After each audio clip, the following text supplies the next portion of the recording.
विशेष के इन्फ्लुएंस में आके या किसी विचारधारा के इन्फ्लुएंस में आगे अगर आपने ये एग्जाम की प्रिपरेशन स्टार्ट की, believe me, you are not going to score good in this exam. UPSC has its own checks and balances. Prelims खत्म कर लिया, मेंस में फिर से होगा, मेंस निकाल दिया, इंटरव्यू में फिर से होगा. देयर आर 3 स्टेप्स इसीलिए रखे गए हैं ताकि डिजर्विंग कैंडिडेट्स आ पाए. And if you have any reservation in your mind कि अगर मैंने मराठी मीडियम में रह के पढ़ाई की है, या मेरा फैमिली बैकग्राउंड अच्छा नहीं है, या मेरी एज ज़्यादा हो गई है, या मैं वर्किंग प्रोफेशनल हूँ, उसके साथ में कैसे एग्जाम करूँ, हर एक प्रॉब्लम के लिए we have the solutions and we have the examples जिन्होंने अलग अलग तरीके से प्रिपरेशन की है. All India rank 2 Anu Kumari madam 1.5 साल 2 साल के लिए अपने 2.5 साल के बच्चे को अपने से दूर रख के प्रिपरेशन किए at the age of 31 and she could become the IAS. या you can take the example of Ummul Kher कि जिसको 8वीं क्लास में घर से निकाल दिया ये बोल के कि हमारे घर में बच्चियाँ 8वीं से ज़्यादा नहीं पढ़ती, और उसी झोपड़पट्टी में रह के उसने पढ़ाई की, बच्चों को ट्यूशन्स दिया, 3 दिन 4 साल पुरानी रोटियां खाई, और उसके बाद भी जवाहरलाल नेहरू यूनिवर्सिटी में से PhD करके फर्स्ट अटेम्प्ट में यूपीएससी में ऑल इंडिया रैंक 400 समथिंग लेके आज शी इज डूइंग IRTS की training. And with the genetical disorder की उसके जो बोन डेंसिटी है वो काफ़ी कम है, तो आज तक 16 से 17 तो उनके ऑपरेशन हो चुके हैं. Do we have any kind of limitations like this? कोई जेनेटिक डिसऑर्डर या घर से निकाल दिया गया हो या खुद मजदूरी करके पढ़ना है? No. Then what are the problems? All problems are here. अगर मैंने ये सोचा होता कि अब एक्सीडेंट हो गया, मेरे से नहीं लिखा जाता, तो नहीं लिख पाता मैं.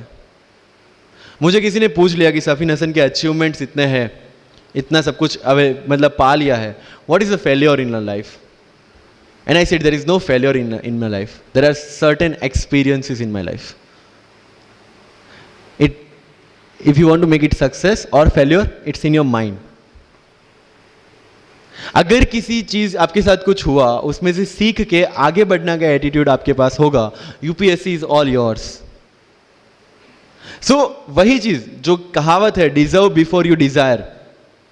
If you want to be in civil service, you have to deserve for that.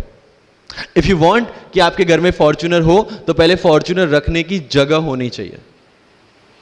In simple words, right? So if you want to be in civil services, you have to develop that mindset.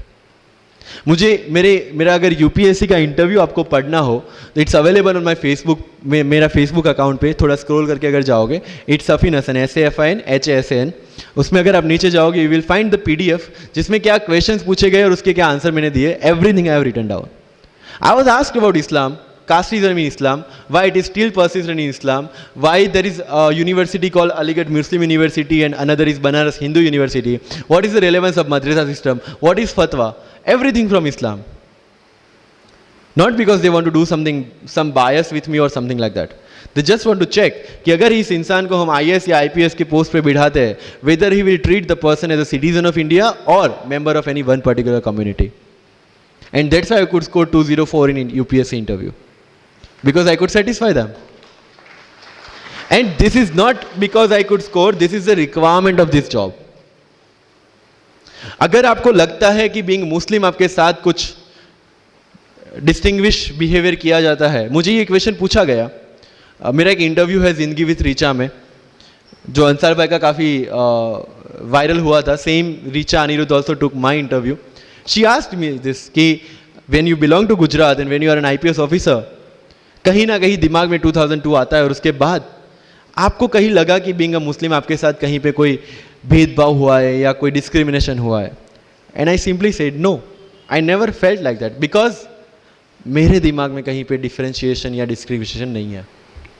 It's always here.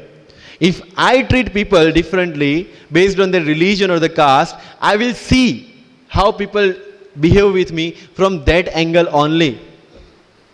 But if I am treating everyone equally, if I have no bias in my mind, I will not see biasness or this kind of discrimination anywhere. If you want to enter into this service, this is the first and foremost requirement that you have the secular outlook, secular thinking, and thinking as per the Constitution of India. That's all. So जो मैं deserve before you desire की बात कर रहा हूँ, वो यहीं से शुरू होती है. एक आईपीएस और आईएएस बनने के बाद आपको जो चीज़ें करनी है वो आपको यहीं से इम्बाइब